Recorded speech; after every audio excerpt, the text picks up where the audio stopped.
Hello, everyone, and welcome back to the Football Fignuts podcast. If you're keeping track at home, this is season 4, episode 22.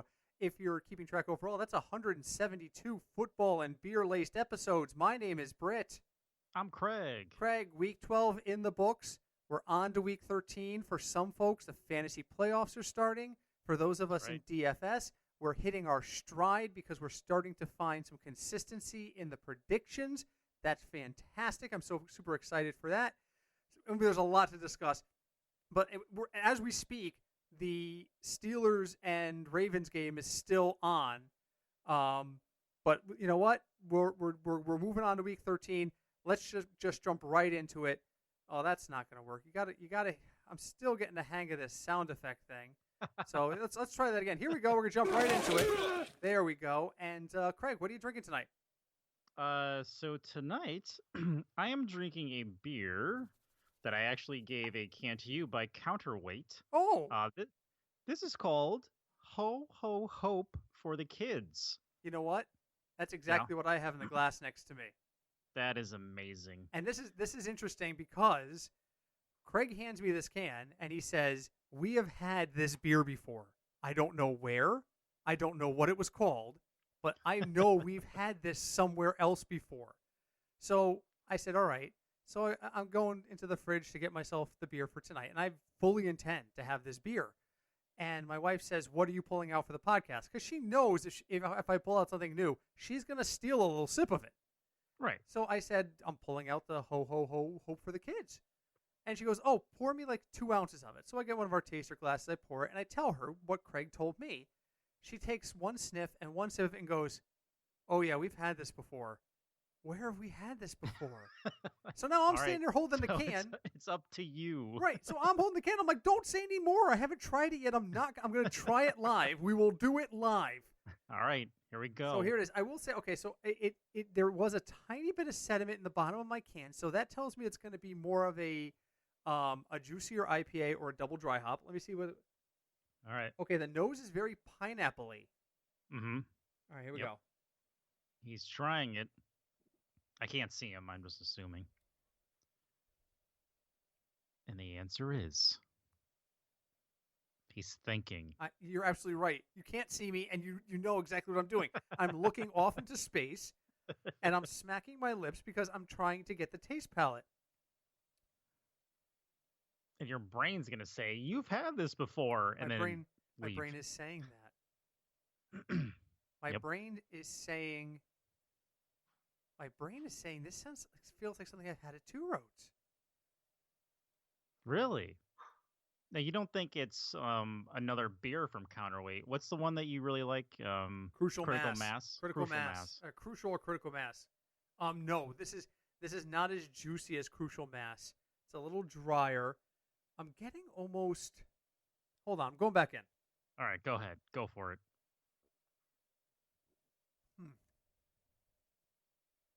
Yep. See? It's good. It's very good. But it bugs me that I'm getting this was something else. I'm getting the dryness up front. I'm getting the juiciness on the back end. Mm-hmm. Yep. Honestly, you want to know what it reminds me of? What does it remind you of? It reminds me of Road to Ruin. Really? I'm getting a very Road to Ruin dry, hoppy flavor off of it. You know what? Maybe on the back end, but up front, it's very juicy compared to Road to Ruin. Yes, to me. It's like if Too Juicy and Road to Ruin had a baby. This would be it. But if you say to me, "Drink this beer, you've had it before, tell me what it is," my first this definitely tastes something Two Roadish. Definitely Two Road IPA-ish. Like little juicy, maybe? You know what? No, but you didn't really like that one. I didn't really like Little Juicy. I'll drink it. Don't get me wrong, but I didn't really love it. You know what? No. You know what? I'm gonna say this reminds me of a combination of Too Juicy and Road to Ruin, and it is very good. I'm gonna need to go buy. Let me just ask an open question for Connecticut-based beer drinkers. How the hell does Counterweight keep putting out really, really good IPAs and keeping the cost down? Because Headway is like $10 to $12 a 4-pack. Yeah. This is running for about $12 a 4-pack, and it's really good.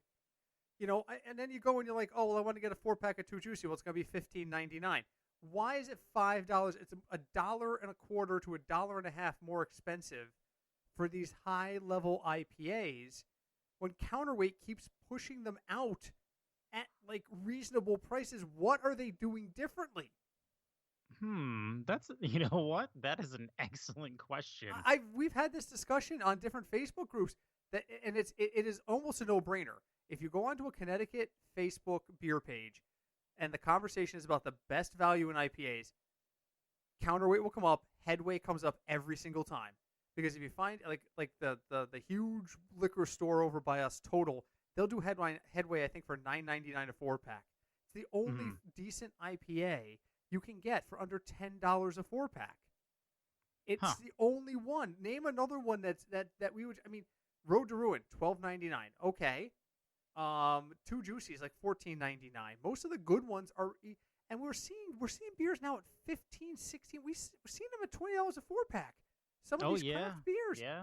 And they're doing it for half the price, and their beer's good. Their beer is good. Like, there wasn't, we went there, didn't we? Yeah, we did. Yes, we did. That was the one where you had to sit upstairs right next to the brewing room. Yep. So it smelled like there wet malt. wasn't, I think there was one beer I tried that I wasn't crazy about, but the rest was pretty good. They do a good job. Pretty solid. Oh, Counterweight does an amazing job. Amazing job. So, all right, let's move on to Burning Man. Okay. I'm not giving you an option this week because I have a lot to talk about. Okay, sure. So, question number 1 comes from our contributor Cinch.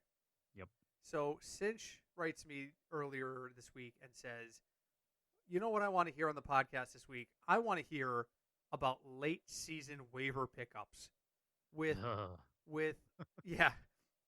And my response was, "Who's left to talk about?"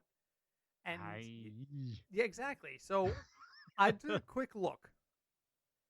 at CBS Fantasy, and again, that's the thing. Leagues differ. Someone who I mention right now might not be on the waivers in your league, but there's a chance that they are. So they take a look at people in their leagues that are more available more than other leagues. So basically, they look at it and say, okay, well, he's available in 63% of the leagues, so we're going to presume he's available. So, all right. So I want to just really quick. I'm going to throw a couple of names. I'm going to throw a couple of names at you right off the bat. So here, my question in advance is going to be, as you hear these names, if you could grab one for a season-long playoff run, who would you grab? Okay. Ryan Fitzpatrick. I'm going to give you one at each position. Ryan Fitzpatrick this week is only rostered in 37% of all leagues. We all know 2 is hurt. Yep. So Ryan Fitzpatrick, scrolling down, Devontae Booker. Well, Benny Snell's on the list. Oh. Yeah, he's right behind Devontae Booker. Deebo Samuel. And then at tight end, Kyle Rudolph. Ooh. So let's imagine that. And again, at this point, you're probably looking at your team and you're saying, I don't have holes at every position. But if I said to you, you have a super flex to fill because you had a key injury, and those were the guys you had to choose from. So you had Rudolph. I'm going back up the list. Rudolph, Samuel, Devontae Booker, or Fitzmagic. All things being equal, who's the guy you want on your roster going into the playoffs as a late end? Okay, so if I had a position that was a super flex, right? Knowing me, so if you listen to this podcast, it's in a shock. I would go with Fitzpatrick. You do love Fitzmagic because right now, if you have Parker, like his value just increased by 5. Oh yeah, Devontae. Because Fitzpatrick is going to throw to Devontae Parker a lot. So see, I would go with Parker. I'm gonna go with Devontae Booker because Josh Jacobs is nursing an ankle injury and they're playing the Jets. And according to CBS, he's only rostered in 34% of all leagues. I really should just go in and make a waiver claim on him right now while we're talking. You could do that. Well, I can't. I've got too many Oh. screens open. I'm trying to monitor 17 different things. I want to, but waivers don't run till tomorrow because of the Steelers and everything that happened there. So, all right. Yeah. I listen. If you're getting ready to make a playoff run and a late injury has hurt you, go into your waiver wire and take the best available. Just somebody. do it. Just pick up somebody. Pick up a body. Pick up a body. And don't listen to experts who sit there, oh, well, you shouldn't take a look at Devontae Booker because you should think about Benny Snell because Benny Snell's carried the ball 3.7 times per game. Stop it. Stop it. Look at your team. Every league is different. There are guys out there. Benny Snell, I think, I didn't see his numbers from today, but I saw him get a couple of carries when I checked in on that game. And that was because James Conner was in COVID. So here it is. Everybody will go crazy. Everybody's going to go pick up Benny Snell. Tomorrow morning, James Conner walks through that door waving a piece of paper that says, I'm negative, and Benny Snell is worthless. Again. Not that he, just in fantasy-wise. Fantasy. Not as a human being. None of these guys are worthless as a human being. None of them. So, all right, so that was my question for you. What do you got for me? All right. So, for me, I just want to get your opinion on this topic. So you remember what happened to Tyrod Taylor with his doctor, the team doctor puncturing his lung? Yeah, the lung puncture. Yeah. Yeah. Almost forgot. Tyrod has declined to file a grievance against the Chargers. Okay. So do you think his logic is to not create, tension between him and the team? Or was it just Tyrod being like, crap happens and let's get over it? I think there's something we don't know. Maybe he has some sort of condition, or he told the doctor a safe place to poke. I don't know. I can't imagine. I mean, does he think he's going to retain his job this way? Absolutely not. I mean, they're not going to pull Justin Herbert, which, by the way, Anthony Lynn needs to go. So you think he's on the hot seat? Anthony Lynn? Yeah. Anthony Lynn's seat is so hot that I think he might be sitting in hell. Oh, wow. There is no way. I watched the end of that game last week. It was complete mismanagement by the Chargers. They don't have the faintest clue what they're doing. He doesn't have the faintest clue what he's doing. He has got a young, talented team. Eckler's never going to be a top 5 back, but he's serviceable. Keenan Allen is one of the best 10 to 15 wide receivers in the league. He is not the best wide receiver in the AFC West, no matter what he says. Tyreek Hill showed us that this week. Tyreek Hill did everything, but when he did his flip into the end zone, look at the camera and go, "Hey, Keenan, hi." He did. So I don't want to hear any of that, but that team has talent, and they are terrible. They are poorly coached. He needs to go.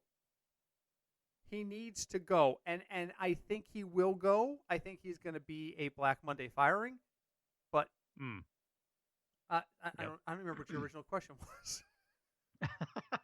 I got Tyrod Taylor not filing a grievance against the Chargers. I think there might be more information we don't know about. Maybe there's some sort of history there. Maybe it's something he didn't tell them. I don't know. I don't know. I can't imagine he thinks he's saving his job this way, and I can't imagine. It must be the only thing is he did something wrong that contributed to the issue, or B, he thinks it was an honest mistake and there's no grievance there. There's nothing there. Okay. I mean, I wouldn't be shocked if they walked up to him and say, "Listen, we're going to keep your roster through the end of the year, but if you file a grievance," which again, by the way, is illegal by labor board standards, to go in there and say, "Hey, don't file a grievance and you'll get your bonus." But I wouldn't be shocked if that conversation happened. Wouldn't be shocked. He knows he's near the end of his career. He knows he's probably never getting another starting job. Yeah. You could argue he shouldn't have had this one. If he goes somewhere else, he's definitely going to be a backup. He's a backup. Like, right now, I wouldn't mind if he was on the Bengals, but Well, yeah. Yeah. So, I think it's probably, if anything, it's the long game, but I'm not really reading too much into it. Okay. Okay. Question the third, and the Yeah. burning question that is just all over the NFL. Yeah. The COVID stuff in Baltimore. Dun So dun. we learned that patient 0 of the Baltimore outbreak was most likely their strength and training conditioning coach, Yeah. who refused to wear a mask inside the facility at any time, refused to wear the NFL tracking monitor in or out of the facility, and who John Harbaugh thinks is a key to them being competitive. This game was delayed 3 times and played 6 days later. Craig, is it appropriate, given the fact that we now know there was a member of the staff who was completely non-compliant with NFL rules, for the Ravens to even get an opportunity to play today? So you're saying, should we discipline the coach? Well, what should we do? There's the more general question. What should we do? This wasn't simply one of our guys was walking down the street and someone coughed on him and he unwittingly brought it in. A coach walked through the door, openly refused to abide by the guidelines, infected or suspected infections of 30 plus individuals.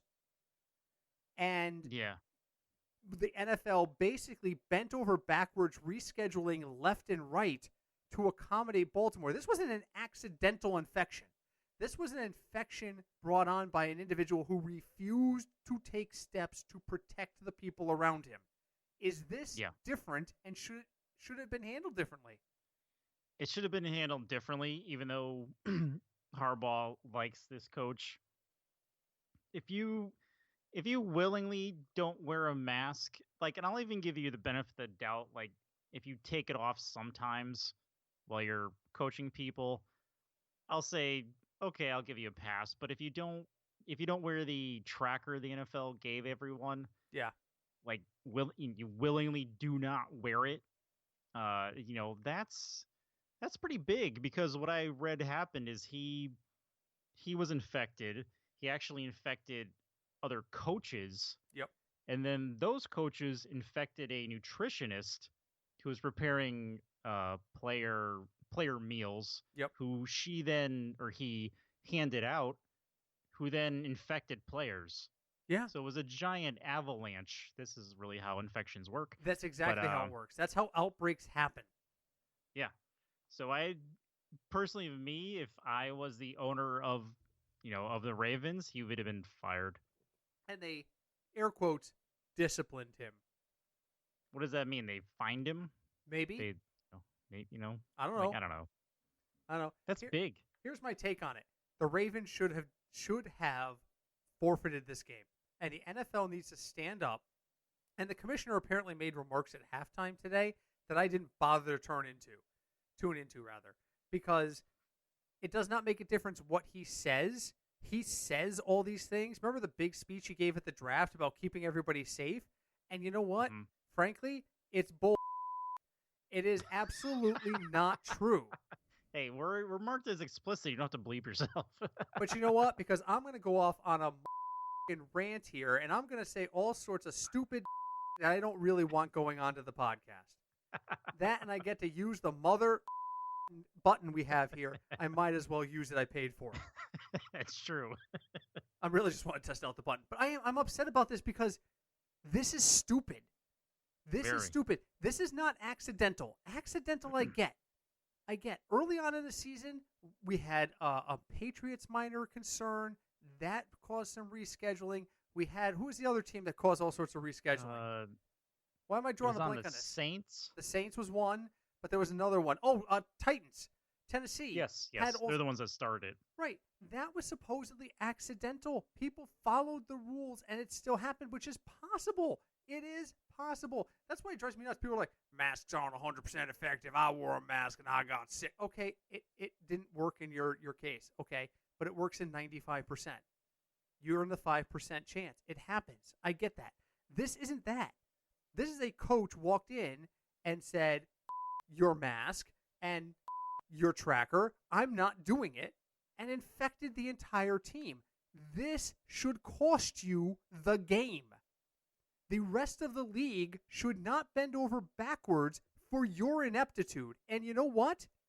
John Harbaugh should be held accountable for allowing it to happen in his building.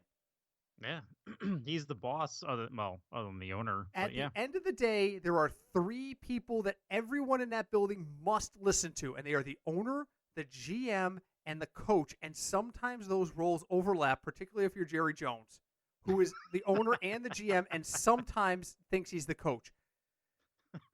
You need to own that building, and you need to own what happened there, and it didn't happen. So you know what? You forfeit, because you know what the owner, the GM, and the coach care about? Wins. Yep. Plain and simple. And Roger Goodell, if he had any sort of testicular manitude, would stand up and say, the next time this happens, there will be forfeits. But you know what? I'm going to say something really controversial right now. Yeah. And I know a lot of people out there agree with this. It's just not something you hear a lot of people say professionally. He is gutless when it comes to this. He has been gutless the entire time. He has a history of that. It's clear he really just does whatever the owners really want him to do. Yes. So, do you remember almost 40 years ago? I can't remember when it exactly happened, but the owners in baseball fired their commissioner, and they appointed. Was that Tagliabue? No. No, he was NFL. But NFL, they fired whoever the MLB commissioner was, and they put Bud Selig in there, and everybody went nuts saying, Bud Selig's an owner. He's going to kowtow to the owner's wants. And he did, but so does Paul Tagliabue. That's the nature of the freaking job. Not Tagliabue. Who am I thinking of? Why am I drawing a blank? Tagliabue's the old commissioner. Roger Goodell. No, we're so many names are flying through my head now. I got Bud Selig. I've crossed over another thing. Roger Goodell is so far up of the owners that he just does not. He doesn't care about the players. And after the scandal they had with the concussions, he can't afford this look. And you know what? True. I was going to say this for my final thought, but I'm just going to say it now, just get it out there. He deserves to be booed every draft for the rest of his life. I hope after he retires, whatever Arizona retirement community he is, when the NFL draft comes on, I hope one of his neighbors knocks on his doors and boos him as the draft opens. Because he made a conscious decision here to not hold the team accountable and put 30-plus players and coaches at risk. End of story. Yeah. So so let's say that the Ravens had a forfeit. What happens to the Steelers' record? Do they get a tie? They get a win. Actually, there is a rule on this. I don't ask me how I know this. I honestly don't. I don't know. I remember how I know this.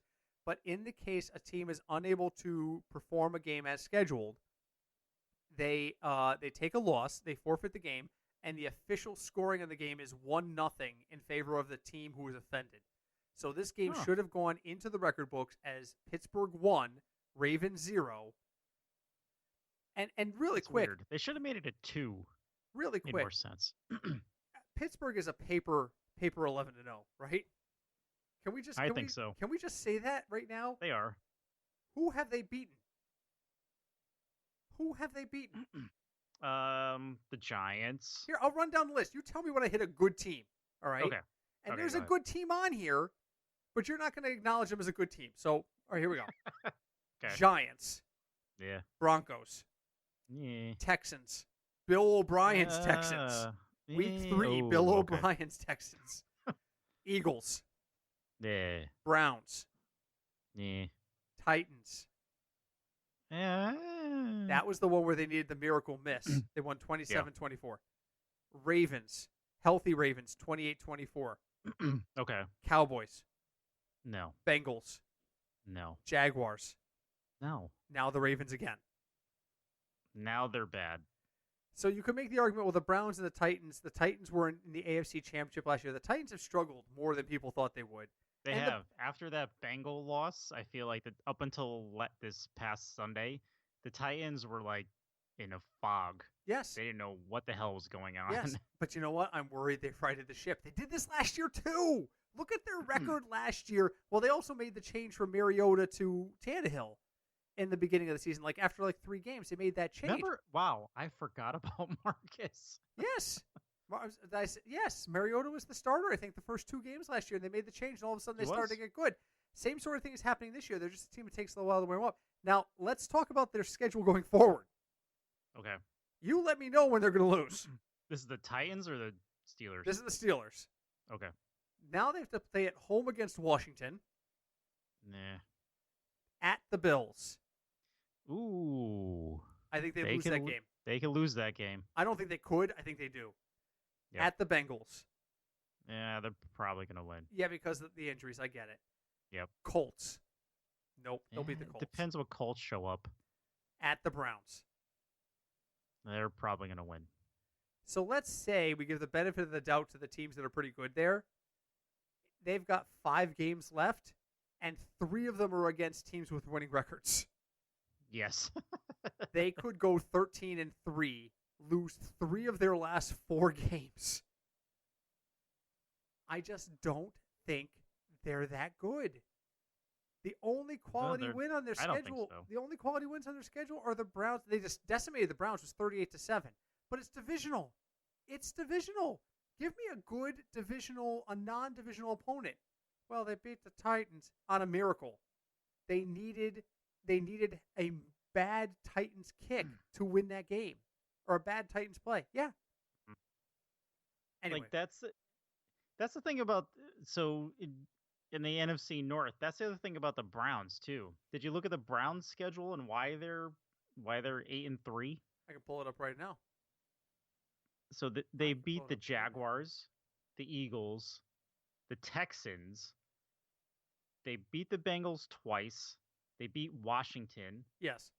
They beat Dallas. But no one's calling them a Super Bowl team right now. I have actually heard people start those murmurs again. No, they were a year or 2 off.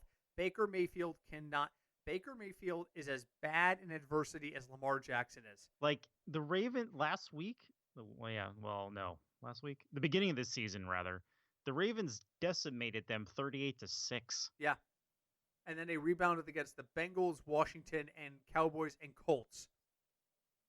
Then they lost to the Steelers. Then they beat the Bengals. Then they lost to the Raiders. Then they beat the Texans, Eagles, and Jaguars. Right. I can go out on the street corner in Milford and get a team together that could possibly beat the Texans, Eagles, and Jaguars. And you know what? Their schedule isn't getting worse. Their schedule's not getting worse. They got the Titans this week. They're going to lose to the Titans. Okay, let's just say that. But then they're at home against the Ravens. They're going to win that game. Then they're at the Jets. They're going to win that game. Then they're at home against the Steelers in January. There's a chance they win that game. So I only see 2 definitive losses, which means 11-5, maybe 10-6 if I'm wrong. Mm-hmm. They're going to win 10 games this year. Yeah. It's more than I put them at. But I'm not putting them in the Super Bowl. They're not getting by Kansas City in the playoffs. They're not getting by who else is in the playoff? Where the hell's the playoff race? We're that far in the season, folks. We need to start talking about playoff standings. We do. All right, here we go. Playoff. All right, who is it? All right, so the AFC. Oh, there we go. All right, so as of right now, it's different this year, right? Because there's an extra team. Yep. It used to be 6, now it's 7, right? Mm-hmm. The Colts. Oh my God, the Miami Dolphins are a playoff team as of today. As of right now, they're piloted by Fitzmagic. Because they're a better team than Indy, according to this. By the way, just so you know, they're 6 seed over Indy at the 7 seed. I don't think Cleveland can beat Indy in the playoffs. They'll beat Miami, but they're not going to beat Buffalo. They're not going to beat Tennessee. No. They're not going to beat Kansas City. And I don't think they're going to beat Pittsburgh. And you know why? It's not even about how good they are. It's experience. Not a single one of them not a single one of their core guys has playoff experience that they can use. No. I mean, they had, OBJ, but he's gone, and that was it. Yes. Nick Chubb has never played in the playoff game. Baker Mayfield has never played in the playoff game. And that's why I say they're a year or 2 off. It's different. It's completely different. It's completely different. Completely different. The other side of the ball, I'm just going to really quick look at the NFC here.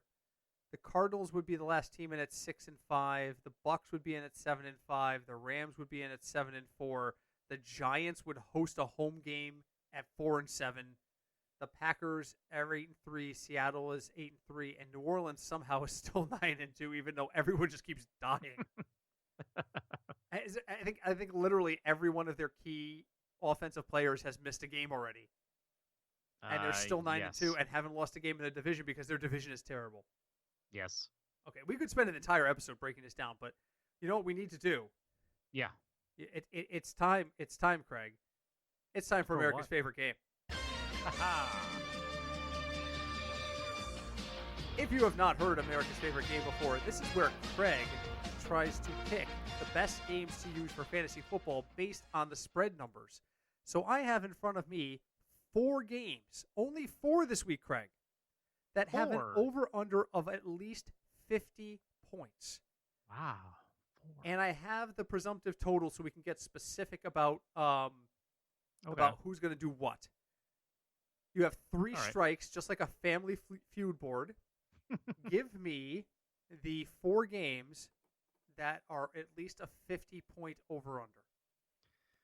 Okay, let's go Colts-Texans. Colts-Texans is a 51. Nice. Oh, I have the volume down. You didn't get your buzzer noise. Here it comes. There you go. There's your dinging noise. Sorry. I'm still learning this. It's a 51, and it's a spread of 3. So the presumptive total is Colts 27, Texans 24. I think that's generous for the Texans, don't you? I think so. I think it is. I mean, the Colts are 7-4. Texans are 4-7. The Colts actually have really surprised me this year. Yeah. But now the Texans have a new coach, so it's really going to depend on what Colts team shows up. Yeah, I agree. I'm not really eager to use anyone in that game. I'll have to look at matchups, and maybe the metric will use one of those guys. It's no longer Will Fuller. I'll tell you that much. Fuller, oh my God. That guy just finds ways to miss time. He went off last week, and I guess now we know why. And we know why he hasn't been hurt. I know. Goofballs. In his defense, the NFL drug list is like 12 pages, yeah, so it could have been Benadryl. So I don't know. You know what it is up front. If my employer hands me a list and says, "Don't take any of these medications without telling us in advance," I know not to take those medications without telling them in advance. It's not like they said, "Okay, the mystery list. Here's the 5 medications you can't have taken this week. Show me the big board, Johnny." It's not like it's a secret. And it's not like it's new. We've been doing this for years, Will. Come on. All right, so you got the first one. Talk to me. All right. Next, let's go Saints-Falcons. Saints-Falcons is incorrect. Strike 1. I don't have the actual number up in front of me, but I'm going to double check it because Lord knows I've made mistakes on this before. Saints-Falcons, where are you on the computer? That is an over-under of loading 45.5. Ooh, really? You would think that's going to be a high-scoring game because both those teams love to just throw the ball and no one knows how to play defense, but apparently not. Very true. Strike 1. What do you got for me now? Okay, next, let's go Rams-Cardinals. Rams-Cardinals, and that is strike 2. Oh, man. Strike 2. Rams-Cardinals is a 48.5. Oh, close. The Cardinals' defense either shows up or doesn't show up, and I think Vegas has just been like, you know what, we're just tired of trying to figure it out. Let's just presume they're good. Fantasy-wise, I've used them like 5 times this year. They've either been plus 10 or minus 5 every time. Yep. There's no in between. They're never like plus 3. Oh, we got a couple turnovers. We gave a bunch of points. It's either we got 3 turnovers and a defensive touchdown, or we gave up 38 points and did nothing. So, strike 2 on you. You've got 3 more to go. Let's go with a wacky division game of Broncos-Chiefs. Broncos-Chiefs is absolutely correct. 50.5 is the over-under on there. And the Chiefs are a massive favorite. I'm doing the math in my head. 7-point favorite, which, it doesn't – well, no, it's more than that. It's a 12-point favorite, isn't it? 14. Jeez, I can't do math today. It's a 14-point favorite. The presumptive total there is 32-18. I think that sounds about right. The Chief defense is woeful. They can't stop anything. They couldn't stop a stroller going down a 2-degree incline, let alone the. And I get it. The Broncos, all their quarterbacks are dead. Well, they all got cleared today, so they're all back at practice as of today. That doesn't count. And the Chiefs are a scoring machine. We saw that this week. There is, and this is going to upset some of you out there, and particularly one of our contributors. The tears of Tom Brady are what sustained me through the pandemic. Watching Tom Brady realize his only hope is Mike Evans and try to coach Mike Evans into actually being a football player is sustaining. Did you see that? He went over and talked to him. Did you see the look on Mike Evans? It was like somebody who just got told the puppy you got for Christmas just ran away. That was the look on his Mike Evans' face. There will never be happiness again. Was the look on Mike Evans' face. And he caught a touchdown 3 minutes later, spiked the ball, and then still looked miserable. He did. So, okay. I have to say, though, I don't know if that interception was necessarily Mike Evans' fault, because Brady did throw it into someone's helmet. Yes. So yes, that was just you need to get the ball up a little bit. Brady was trying to laser line it, and it wasn't a great decision by Brady on that one. But no. All right, so you got 2, but you got 2 strikes. You got one more shot. I got 2 games on the list. Let's go. I don't know why I'm going to pick this game. Let's go Browns-Titans. Browns-Titans is correct. That is a 54. It is the highest over-under of the week. The presumptive total is Titans 30, Browns 24. And let's be honest here. 24 points ain't coming out of Baker Mayfield's arm. So that means that you're looking at Nick Chubb. Yes. You are looking at Nick Chubb. So yeah, I think that is going to be it's going to be a point fest. I think 54 is accurate. I would take the under if I had to pick, but I think it's going to be a high scoring game, and I think I'm going to look at the running backs as chalk plays. Yeah, definitely. All right, Craig. All right. You've got one left. I've got one matchup on my screen. I don't think there's any chance in hell you'll get this. So I'm putting my finger over the game over button. And that's not me doubting your abilities. That's when I tell you that this is the game that you missed, you're going to be like, "Really?" That's your hint. Don't go. You got to go outside what you perceive as normal right now. Whew. Okay. In my brain, it's one of 2 games. All right, give me both. All right. So my brain is looking at, because of what happened last week, Jaguars-Vikings. Okay, what's the other one? The other one would be Lions-Bears. Okay. All right. So are you narrow it down to that too? Is that what you're going to go with? Yes. One of those two? Yes. Okay. Which one are you going to go with? I'm going to go with the Vikings. Jaguars at Vikings is correct. Bam. 52.5 is the over-under in that game. Craig wins America's favorite game this week. I don't know. I don't understand how that game is so highly... Okay, but here's the other part of it. The presumptive total is 31-21. It's a 10-point spread. Mm-hmm. You tell me the Vikings aren't get to 31 points. It's possible. I know Cook is. I don't know what Cook's status is. I haven't really looked at it. I think they said he was going to be fine. I think it has to do with Kirk Cousins. Like the last 3 weeks, he's just exploded. But that's what he does. And then he goes out there and throws 4 picks on 3 attempts, and people don't understand. They sit there and say, wait a minute, that's physically impossible. How do you have 3 attempts and 4 picks?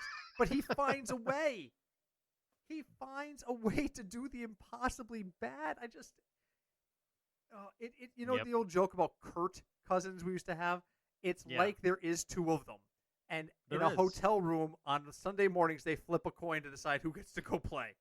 Is it Kurt or Kirk? It's Kirk, but I think his evil twin brother Kurt forces him into a coin flip, and when Kurt wins and goes and plays, it's bad. Yes, exactly. It's just bad.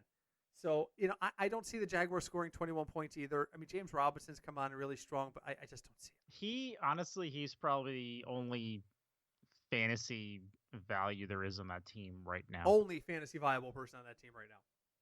So, yes. All right, believe it or not, we're having such a good time. We're way off schedule. Let's get to the metric. Excellent. You know what? I need to do that. Hold on a second. We need to move on to the metric. There we go. There's the sound effect. Okay. All right, so the metric last week was a great week for the metric. I know some folks listen to us, and a lot is happening. So I want to put this disclaimer out there. Don't forget, we record on Wednesdays. So much with COVID happens between Wednesday and Sunday morning.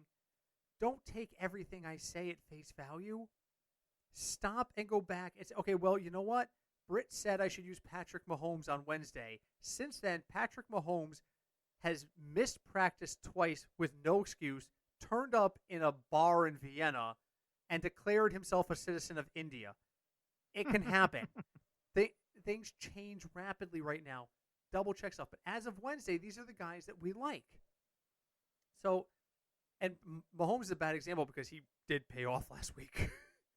Mahomes and Hill absolutely saved my week. And I was actually winning a lot of money until that game happened, and then I wasn't. I didn't even realize how backloaded I was into the 4 o'clock game in my lineups. So I grabbed my phone at like 3:30, and I'm like, I better be winning money. And I'm not winning a single pool, no tournaments, no cash, nothing. And I'm like, oh, this sucks. Here we go again. Blah blah blah. I chucked the phone down. I put on the Chiefs game. By the time Tyreek Hill had a second touchdown, I was winning in every pool I was in. Every pool, because I had Mahomes and Hill in almost every pool, and the one pool I didn't, I had Kelsey. So I just never give up hope, folks. Live the dream. Never. Week 13. Chalk play of the week is also the value play of the week, and that is, again, Patrick Mahomes. Because they are going to use Denver as a get-well game, and I have him for 28 points, and that's conservative. I think he could easily break 30 points. I think the reason I've only got him at 28 is because I don't expect Denver to put up a resistance. Now, he's 8,200. You want to go cheaper? Okay. I'm going to say a name you're not going to want to hear. Mitchell Trubisky. Mitchell's only 5,400. Mitchell. Sorry, had to make that joke. Mitchell is only 5,400, but I've got him pegged for like 19 points because it's Detroit. And I think he could get there. So I'm not recommending you use Mitchell Trubisky, but I'm saying if you don't want to pay $8,200 for Pat Mahomes and you need to get under 6K on your quarterback, I'm using Mitchell Trubisky. What do you like this week? So this week, Patrick Mahomes is definitely the chalk play of the week. I would probably avoid Mitchell Trubisky. Yeah, Mitchell. There is Aaron Rodgers playing Philly, 6,800, so that is cheaper than Mahomes if you're looking to upgrade in other slots. And he's my number 2 chalk play. Mahomes. If you're going straight chalk, my rankings are Mahomes and then Rodgers. And my best friend ever, Ryan Fitzpatrick. He's 6,000 and he's playing Cincinnati, his old team. Wait a minute. One of his old teams. You would take Fitzpatrick over Trubisky? Yes. Because I've got him pegged for 18 and 19 points respectively. So I'm losing a point, but I'm saving $600. Yeah, I would. Wow. I just don't, and I blame Sean. I just don't have faith in the Bears. I blame Mitchell. All right, moving on. Running backs. There's only one name the metric liked this week, and it was David Montgomery. Another Bear. But you know what? Again, it's Detroit. It's a divisional game. Chicago has historically run all over Detroit. So I said to the metric, I can't use Montgomery. Give me another name. Give me some other form of value. And it said Frank Gore. And I said, no. This is the first year I have yet to use Frank Gore in a pool. He's only 4,400. I might have to do it this week. I don't want to, but the chalk play for me this week is Nick Chubb. I have him at 20 points, and yes, I have Derrick Henry at 21, but the difference in their salaries makes Chubb much more attractive. So I am probably going to use Nick Chubb a lot. I might sprinkle in some Frank Gore. I got to have at least one lineup with Frank Gore, right? I have I think you do. You definitely do. I have to. At least once a year, I got to put Frank Gore into a lineup. But you know what? I might take a flyer on David Montgomery. I think maybe they're going to. I don't know. Maybe now that Mitchell Trubisky is back, they're going to be like, all right, Mitchell, here's your first 30 plays, and they're all runs. Just hand the ball off. Just hand the ball off. And That's not even a guarantee, but that might be what they do. I don't know. What do you like at running back? This week, so I mean, if you're looking for cheap plays at running back, I mean, if you can go chalk with Nick Chubb, but there is Frank Gore. Personally, I like Zach Moss playing San Francisco. He's only 4,500. But aren't you worried about Singletary? No, because I feel like they're platooning it, but I don't know. I just feel like Moss has the upside. Okay. Compared to Singletary. Singletary is only 4,400, and I actually have them very close together. I have them both at 11 points, which makes Singletary a better value on my board, but Moss is probably the better. And if you want to go super chalk, Derrick Henry is 9,200, but that's a lot of money. 9,200. That means he's got to get to 27 points. 27.6. I mean, he could, clearly. He could. I don't have it. I don't have it against Cleveland. I just don't. So, all right, wide receivers, because believe it or not, we're running out of time. The metric said, I got good news for you. I got 3 names. And I went, okay. And it said, I got Anthony Miller. I said, he's playing in Chicago. That's the Mitchell Trubisky issue again. Well, what about Darnell Mooney? Same problem. And I went, all right, don't worry about it. Rashard Perryman. I went, you want me to take 3 wide receivers all on teams that stink simply because these guys are less than $4,000 each? And it went, yes. Here's my advice. If you're going to use Trubisky, use Miller or use Mooney. Save yourself a ton of money, maybe even so much that you could use Henry and Chubb. Think about that. If you use Mitchell Trubisky and Anthony Miller, that's like a combined $8,000. That's cheaper than Derrick Henry by himself. Yes, that is very true. You might be able to use the super chalk and get some decent wide receivers in play as well. The problem is the chalk wide receivers this week are so expensive, they're not really usable. Tyreek Hill's up to 9,100. Wow. Allen Robinson, 6,700. Why is Allen Robinson 6,700? Because he's playing Detroit, maybe? With a new quarterback who's not sure which way he's supposed to be throwing. Devontae Adams, 9,000. Can't use him. I can't use him. DK Metcalf, 8,200. I love DK Metcalf. Can't use him. What do you like at wideout this week? Help me out. What am I supposed to do? Everyone's either too expensive or too bad. So if you want to go, actually, you know what? Because it's a division game, and because he's only 4,600, Jerry Jeudy is not a bad option against Kansas City. But he's got some sort of leg injury that just keeps nagging at him. That's true. He was questionable the last 2 weeks. He was able to go the last 2 weeks. I don't think he caught a single pass. Did he catch any passes this week? I think he did. Not a lot. One of my receivers came up empty, but yeah. So I don't have any faith in Jeudy. I can't. You know what? If Joe Burrow wasn't hurt, I would say T. Higgins, but yeah. I don't know. The Bengals offense is a mess now. Kuti, now that Fuller is out, that might be a little surprise play. He's and only Brandon at 3,500 Cooks. too.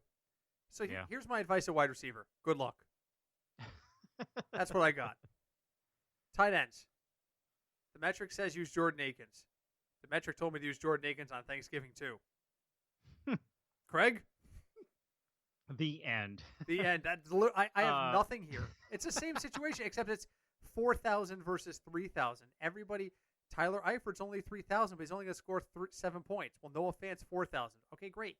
Noah Fant, Kansas City gives up loads of points to tight ends. Noah Fant's not a bad play, but he's 4,000. And that's a lot for a tight end. When Drew Sample is staring at me 2,900. How much weekly? How much do you generally spend on a tight end? Tight end is usually one of the, unless there's a clear value play. Like on Thanksgiving, I played Jordan Akins. I wanted to play Jordan Akins. I clearly started Jordan Akins. But normally, it's one of the last positions I fill.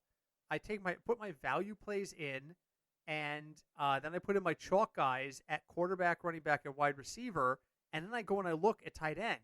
How much money do I have? If I'm staring down $10K at that point, yeah, I'll spend $5 or $6K on Travis Kelce because I know I'm going to get a decent defense for $2 or $3K. But if I look at there and I get there and I'm like, I've got $5,000 left, and I've got to fill tight end and defense. then typically I go cheaper and I look for somebody who's really value play. I mean, I don't even see Kelsey Darren here. Darren Waller's a good chalk play, but he's 6,100. That's it. And Jonnu Smith, I don't know what's happening in Tennessee. He's 4,100, but last week he caught nothing. Caught nothing. That might be the guy I'm thinking of who screwed me over. Travis Kelsey, I got him for 16 points against Denver, but it's 7,300. No, that's a lot. No, I'd rather use Darren Waller and save $1,200. And Robert Tonyan's 37. That's not bad. Not terrible because he's playing Philly, so that could work. Yeah. Defenses, I got no value plays at defense. So literally, I'm going to build my lineup. I just don't. I'm going to build my lineup, and whatever the best defense I can afford is, I'm going to use it.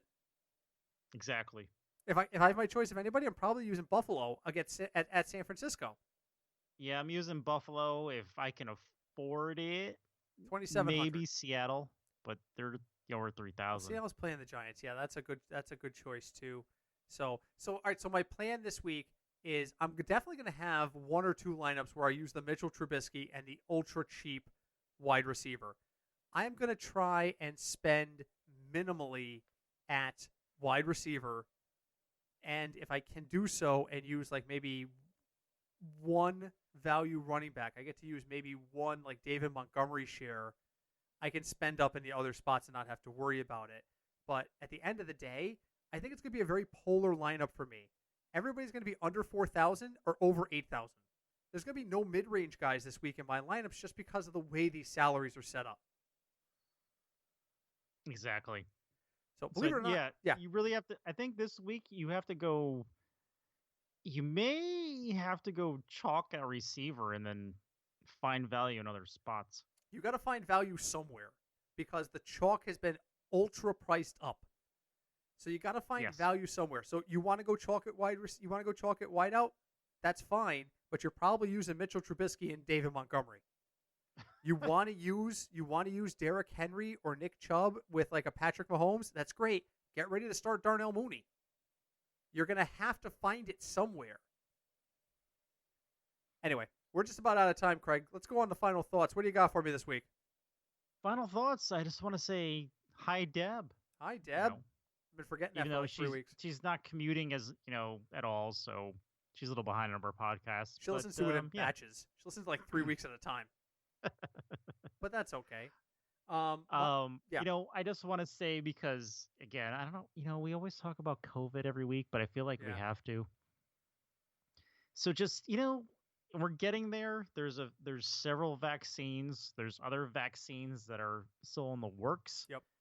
I think people just have to be patient, and realize, Thanksgiving wasn't normal Thanksgiving. Yep. And this Christmas and New Year's is now also not going to be normal. Yep. I think everyone just has to accept that by now and not have like secret underground club parties with no mask with like 400 people. Blows my mind. Just wait. Just wait. Yeah. We will get back there, folks, but it's going to take time. We have to be patient.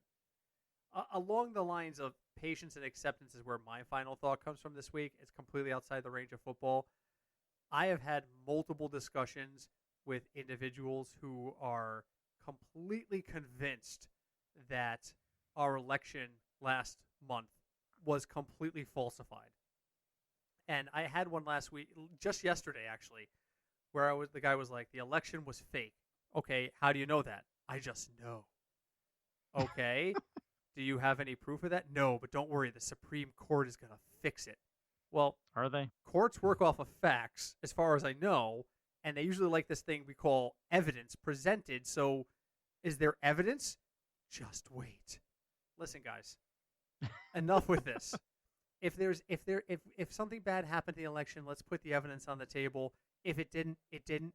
But I'm just tired of hearing from everybody how some miraculous wand is going to wave and everything's going to be okay politically in the U.S. Doesn't work like that. For my money, where I'm sitting right now, as a guy who sits here and does numbers for a living and does numbers for this podcast, I have yet to see anything that tells me that anything other than 80 million Americans said we would rather not have Donald Trump be the president for 4 more years. And until I see something contrary to that, I'm done listening to the BS about it. let's start to come to an understanding that just like in sports, the guy we support doesn't always win. Exactly. And what we have to do is, exactly. and the sun still rises the next day. So let's move on from it. Let's start getting our country into some sort of track, because the pandemic is going to be over someday and we are going to be back to life as normal on some level. On some level, we're going to be back to life doing something out there. Let's not waste that time with political BS that we just don't have anything to back it up. And let's just stop it. Acceptance is the key. Let's accept that we're in the middle of a pandemic and take steps to protect each other. And let's accept the fact that until some form of evidence that has supposedly exists, but I haven't seen, comes out, that we're done with this and we can move on. Before you move on, please leave us a review wherever you listen to us, on Player FM, Spotify. Although I think we're getting kicked off of Spotify because Spotify's starting its own podcast network, and we're just not hip enough. Yeah, that's a whole other topic. All right, well, we're on Spotify for now. Player FM, Apple Podcasts. Definitely leave us a review. Stitcher. We're on iHeartRadio. We're basically anywhere you can find podcasts that isn't, so hoity-toity that they restrict the people on their podcasts. So I should have seen the writing on the wall with Spotify. About a year ago, a podcast I like called The Mads, Movie Sign with the Mads, which is the guys from Mystery Science Theater, and they discuss contemporary movies like movie experts. Like they've watched millions of movies, and they just talk about them. And they all of a sudden they just said, by the way, we're not going to be on Spotify as of next month. We're being pulled from Spotify and blah blah blah. I should have seen the writing on the wall that wasn't. Nobody tries to limit their outreach of their art. You know what I mean? Nobody just sits there and says, I only want my art shown in this one museum and it can never go anywhere else, and I don't want anyone to ever buy it out of this museum. That doesn't ever happen.